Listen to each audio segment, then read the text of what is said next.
Hi everyone. Today we're going to do our pick a card from our Kyle Gray's Keepers of the Light Oracle card deck.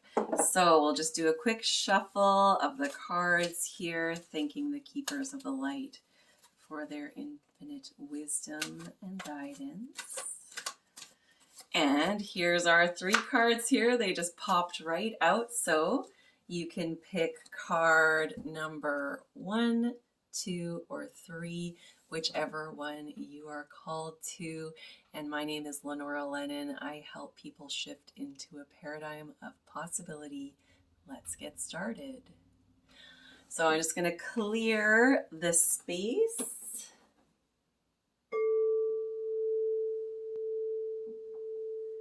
And card number 1. Ooh, Master Buddha. Increased awareness. So we're seeing the very clearly an expansion of light coming from the head, of course, and then the bindi on the forehead, signifying a connection with your inner guidance, your higher self wisdom, the Ajna chakra space in the chakra system. We've got the Om symbol in the heart space. So Om is the sound, the seed sound of all existence in terms of the yoga system and possibly into Hinduism. I'm not really sure where it originated, but there's the three sounds, the A, O, Aum. And so that connects us to the earth, to our heart, and then to the above, the Aum. And you can even practice that and visualize that Aum energy flowing through you. Aum. And this is some practice that you can do to elevate and keep yourself in the light, because the more we keep to the light, the clearer we can see. So when the physical realm is bogging you down with the darkness, which there's so much of it, that can be your reminder it's time to shift into your inner light. Know that, yes, 3D realm is reality when we're in the 3D, but really, truly who we are is this higher wisdom self. Anita Morjani, one of my main teachers, talks about the physical realm being about 20% of who you really are. So it's important to acknowledge and move through grief, sadness, struggles that you experience, but it's also good to start practicing shifting into that higher frequency of light. So whatever, that Om practice can be something you can do, connecting with Master Buddha, their energy, his energy, this unconditional, compassionate, water off a duck's back practice. It's not something necessarily you'll be able to do all the time, but it's interesting to practice. Don't let the 3D realm yuck your yum. Namaste. Card number 2. Ooh, whoa! There's some really wonderful compassion, self-compassion energy coming through. Buddha was number 1. I have to share it with you if you want to go back and look at the Buddha message. But you picked Dwal Kul, number 2. This is one of my guides who comes through to me over and over and over again through this deck, and I think I need to learn and connect with him more consciously. Dharma unfolding. Remember that you're on a path and take one step at a time to happiness. And sometimes you can just take that step right into happiness. And this is something we could practice. Don't take anything personally. We really, really can't.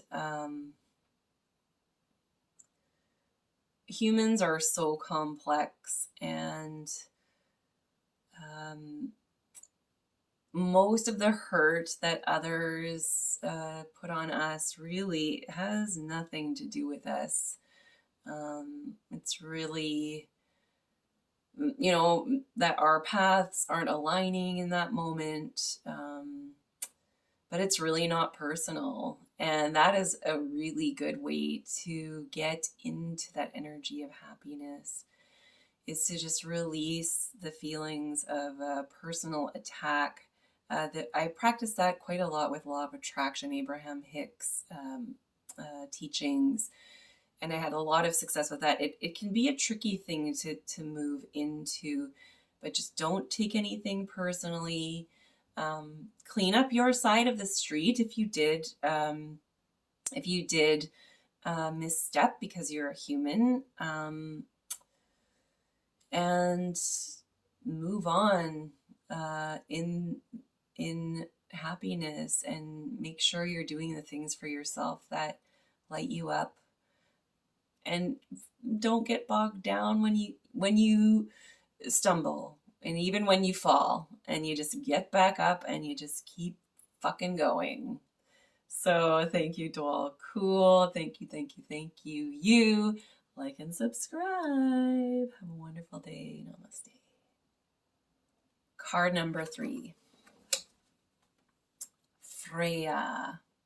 She's been coming up quite a lot in my readings. Phases and cycles. Ooh. I mean, I intentionally don't make time sensitive videos at this juncture, but we just went through a full moon. It's actually November 28th. I think the full moon was last night. So this feels significant that I should mention that. But even if you're not watching this currently, there is still a message here for you. So phases and cycles. Right now, you are going through another decluttering of that which doesn't serve you. You've done it before, you're doing it again, and you will do it again. It's just part of this human existence.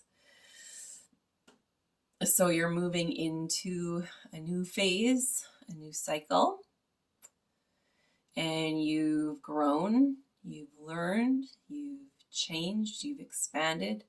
Maybe you've taken a few steps back, but overall you are expanding. Overall, it's true. Even if you can't align that consciously to this existence here,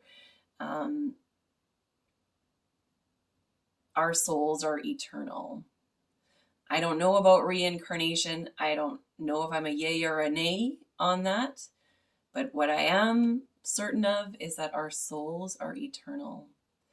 And no matter what form your soul is in, the nature of existence is to expand.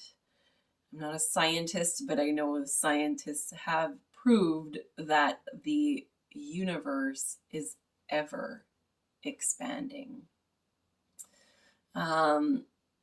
So no matter what phase or cycle you've just gone through, you may have gone through something very intense. And that might mean that you need to take time to heal. Maybe you need to take time to hibernate, to go within, to keep life super, super, super simple. Maybe you're not able to show up for the basic, quote unquote, basic things like maybe birthday parties or, I don't know, whatever it is. You know, maybe you're at a stage where you need to find a way to not be working. You know, that could be a thing. So, however intense or subtle the phase you just moved out of is, uh, take time to write, to meditate, to contemplate on what it is that you need for yourself to shift into this new phase more fully and consciously. Thank you, thank you, thank you. The goodness in me salutes the goodness in you. Namaste. And we're on YouTube, so like and subscribe.